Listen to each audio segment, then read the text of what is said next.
बिस्मिल्लाहिर्रहमानिर्रहीम। अस्सलाम वालेकुम। आज की इस वीडियो में हम देखेंगे कि प्रॉफिट और लॉस बैलेंस शीट में, जिसको स्टेटमेंट ऑफ फाइनेंशियल पोजीशन भी कहते हैं, इससे कैसे मालूम कर सकते हैं। इसमें हमारे पास ये कुछ इन्फॉर्मेशन दी गई है। Ivor's inn has supplied you with the following information. अब इसमें कुछ एसेट्स और लाइबिलिटीज़ दी गई हैं। Cash, fixtures, balance at bank, inventory, accounts receivable, accounts payable. और जो फर्स्ट में कॉलम नज़र आ रहा है, जिसमें 1 अप्रैल 2010 है, ये ओपनिंग बैलेंसेस हैं, और 31 मार्च 2011 के जो क्लोजिंग बैलेंसेस हैं इन एसेट्स और लाइबिलिटीज़ के। अब नेक्स्ट इन्फॉर्मेशन है, during the year to 31 March 2011 I war withdraw £11,400 from the business for private purpose. अब ये प्राइवेट पर्पस के लिए उसने विदड्रॉ किया है amount. It mean this will be called drawings. In November 2010, Ivor received a legacy of £18,000 which he paid into the business bank account. अब उसको कुछ विरासत में से कुछ हिस्सा आया, £18,000 उसने बैंक अकाउंट में करवाया, बिजनेस के बैंक अकाउंट में। It means this will be called capital, new capital इसको कहेंगे, फर्दर कैपिटल इंट्रोड्यूस कह दें। Ivor agrees that £600 should be provided for depreciation of fixtures and £200 for doubtful debts। अब depreciation जो चार्ज की जाएगी फिक्सचर्स पे वो £600 होगी, और प्रोविजन फॉर डाउटफुल डेट्स होंगे जो वो ड्यूरिंग द ईयर होंगे £200। रिक्वायरमेंट क्या है? Prepare a statement of financial position as at 31 March 2011 which clearly indicate the net profit or loss for the year। अब इसमें ये बताना है थ्रू फाइनेंशियल पोजीशन, जो स्टेटमेंट ऑफ फाइनेंशियल पोजीशन कि इसका प्रॉफिट या लॉस क्या रहेगा। अब इसको देखते हैं हम कैसे इसको करेंगे सॉल्व। इसमें ये देखें, चूँकि हमारे पास इंफॉर्मेशन है, ये ओपनिंग बैलेंसेज हैं 1 अप्रैल 2010 के, cash, fixtures, bank, inventory, accounts receivable और अकाउंट पेएबल के। इसके बाद हमारे पास है जी कि ये क्लोजिंग बैलेंसेज हैं। इसमें आप देख रहे हैं जो सेकंड कॉलम है जिसको रेड किया हुआ है, ये क्लोजिंग बैलेंसेज हैं 31 मार्च 2011 के। उसके बाद उसने कहा हुआ है कि prepare a statement of financial position, जो फाइनेंशियल पोजीशन बनानी है 31 मार्च की, जिसमें क्लियर हो कि नेट प्रॉफिट हुआ है या नेट लॉस हुआ। हम स्टेटमेंट ऑफ फाइनेंशियल पोजीशन के ज़रिए मालूम करेंगे। हमारे पास यहाँ पे रेवेन्यू, एक्सपेंस कोई चीज़ नहीं है, हम सिर्फ कौन सी हैं, एसेट्स हैं और लाइबिलिटीज़ हैं, यही आइटम्स हैं। इसके ज़रिए हम देखेंगे कि आइदर ही अर्न प्रॉफिट और इनकर्ड लॉस।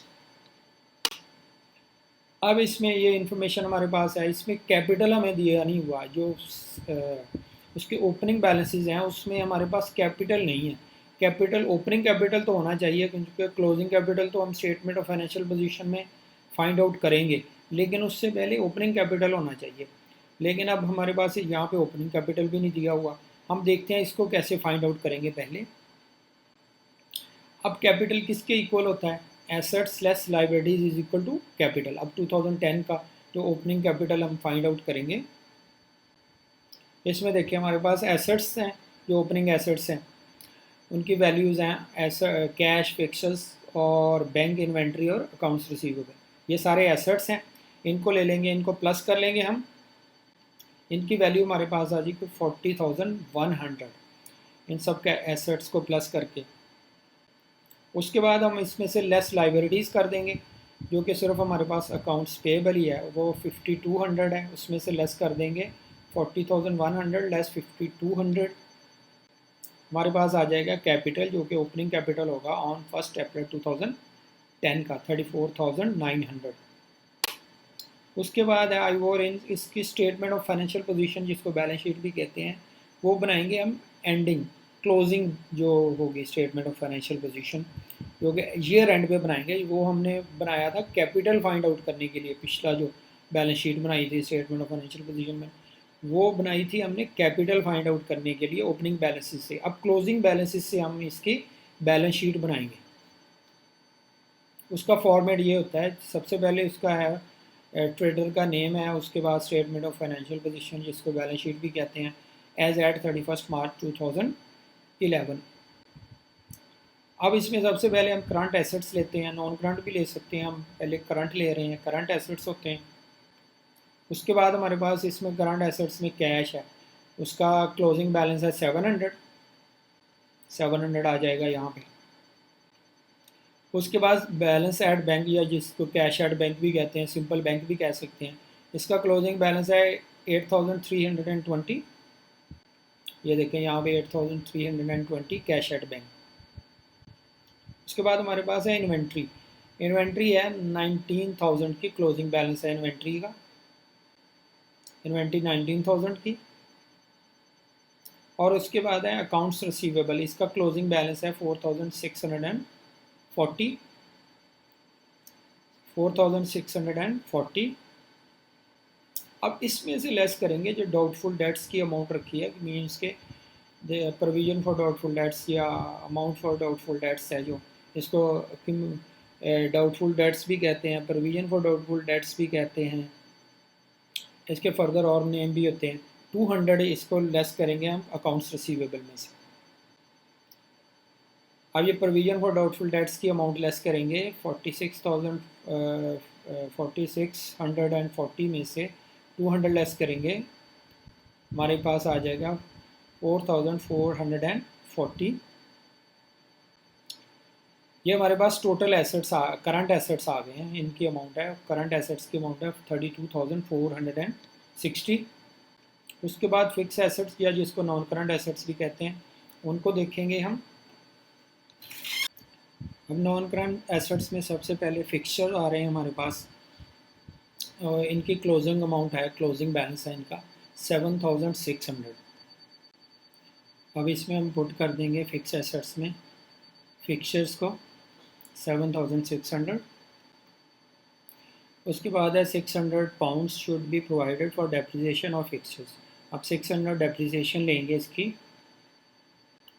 जो कि लेस की जाएगी फिक्सचर्स की अमाउंट में से।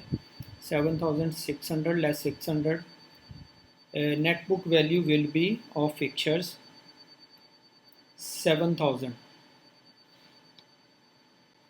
And next total assets will be 39,460। अब करंट एसेट्स और नॉन करंट एसेट्स को प्लस किया जाएगा तो हमारे पास 39,460 आ जाएगा। इसमें फिक्स एसेट्स भी कहते हैं, नॉन करंट एसेट्स भी कहते हैं जिनको। उसके बाद हमारे टोटल एसेट्स हम नेक्स्ट स्लाइड पे ले जाएंगे, हमारे पास स्पेस कम होती है। 39,460 टोटल एसेट्स, इसमें से लेस लाइबिलिटीज़ करेंगे। लाइबिलिटीज़ की अमाउंट है हमारे पास क्लोजिंग 8800।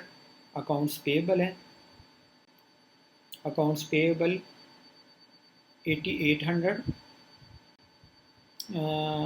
हमारे पास नेट एसेट्स आ जाएंगे, total assets less total liabilities is equal to net assets. Net assets की अमाउंट आ जाएगी 30,660।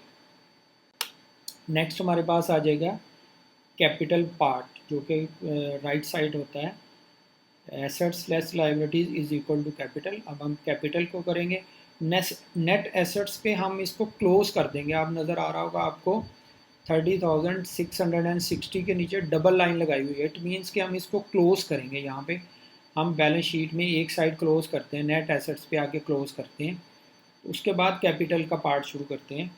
कैपिटल, अब ओपनिंग कैपिटल हमने फाइंड आउट किया था, assets less liabilities is equal to capital, ये ओपनिंग कैपिटल था। ओपनिंग बैलेंसेस से हमने ओपनिंग कैपिटल फाइंड आउट किया था।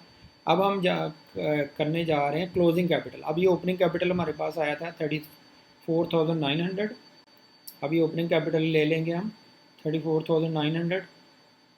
इसमें है कि I was received a legacy of 18,000 pounds which he paid into the business bank account.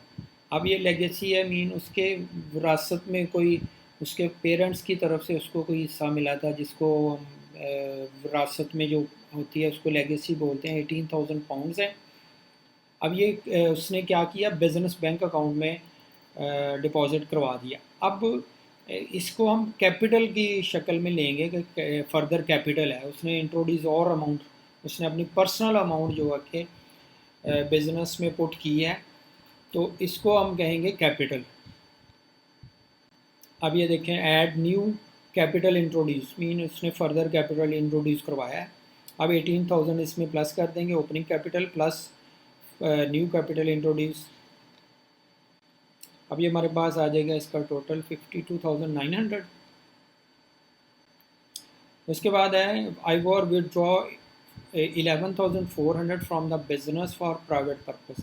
अब उसने 11,400 उसने प्राइवेट पर्पस के लिए बिजनेस से विदड्रॉ करवाया। अब इट मीन्स कि this will be called drawings. अब ये लेस की जाती है कैपिटल में से। अब ये देखें, यहाँ पे हम लेस करेंगे ड्राइंग्स 11,400। उसके बाद हमारे पास आ जाएगी इसकी वैल्यू 52,900 लेस 11,400, हमारे पास आ जाएगी 41,500। उसके बाद ऐड प्रॉफिट या लॉस करेंगे। इसमें प्रॉफिट या एंड पे सिर्फ यही रह जाता है, प्रॉफिट या लॉस ऐड करेंगे, लेस लॉस करेंगे या ऐड प्रॉफिट करेंगे। अब हमारे पास ये अमाउंट है नहीं, अब ये फाइंड आउट करनी है हमने। उसके बाद कैपिटल जो हमारे पास क्लोजिंग कैपिटल होना चाहिए, ये भी नहीं है हमारे पास। अब उसमें प्रॉफिट प्लस होगा या लॉस लेस होगा फिर ही आएगा, लेकिन हमारे पास वो अमाउंट है नहीं। अब क्लोजिंग कैपिटल कैसे फाइंड आउट करेंगे, या प्रॉफिट एंड लॉस कोई एक हमें मिल जाए अमाउंट तो हम दूसरी ऑटोमेटिकली फाइंड आउट हो जाएगी। अब ये देखें, अब यहाँ पे क्लोजिंग कैपिटल को हमने 30,660 लेंगे। क्यों? क्योंकि इसमें हमेशा जो बैलेंस शीट में स्टेटमेंट ऑफ फाइनेंशियल पोजीशन में जो अमाउंट्स होती हैं, नेट एसेट्स इक्वल होता है क्लोजिंग कैपिटल के। अब हम उसी नेट एसेट की अमाउंट को क्लोजिंग कैपिटल के तौर पर ले लेंगे। सेम अमाउंट्स आती हैं, चूँकि 30,660 ही क्लोजिंग कैपिटल ले लेंगे। अब हमारे पास ये अमाउंट आ गई है। अब हम नेक्स्ट देख रहे हैं, एक ऊपर अमाउंट है जो ड्राइंग को लेस करके अमाउंट हमारे पास आई थी 41,500, और नीचे क्लोजिंग कैपिटल है 30,660। इट मीन के क्लोजिंग कैपिटल की अमाउंट ऊपर वाली अमाउंट से कम आ रही है। इट मीन कोई अमाउंट इसमें से लेस हुई है देन कम हुई है। इट मीन के यहाँ पे जो अमाउंट आएगी वो लॉस होगा, लेस हुई है। मैंने लिखा हुआ ना यहाँ पे ऐड प्रॉफिट होगा या लेस लॉस होगा। यहाँ पे अमाउंट लेस हो रही है कोई, इसीलिए कम हो रही है। 41,500 से नीचे आ रही है 30,660। अब ये अमाउंट जो बैलेंसिंग होगी, this will be negative amount. अब वो कौन सी अमाउंट होगी, ये देखें यहाँ पे आ जाएगी। हम 41,500 में से लेस कर देंगे 30,660, और ये 10,840 हो जाएगा, जिसको हम लेस नेट लॉस लिखेंगे। और ये बैलेंसिंग फिगर होगी, मीन कि हमने बैलेंसिंग फिगर लिया, ये हमारे पास थी नहीं ना, हमने इनकम स्टेटमेंट में से ली है। ये यहाँ से बैलेंस शीट में ही बैलेंसिंग फिगर हमारे पास आई है। इट मीन के अगर हम ऊपर वाली अमाउंट में से ये लॉस आया, उसको लॉस हुआ है, उसमें से हम लेस करेंगे तो हमारे पास क्लोजिंग कैपिटल आ जाएगा 30,660, which will be equal to the net assets.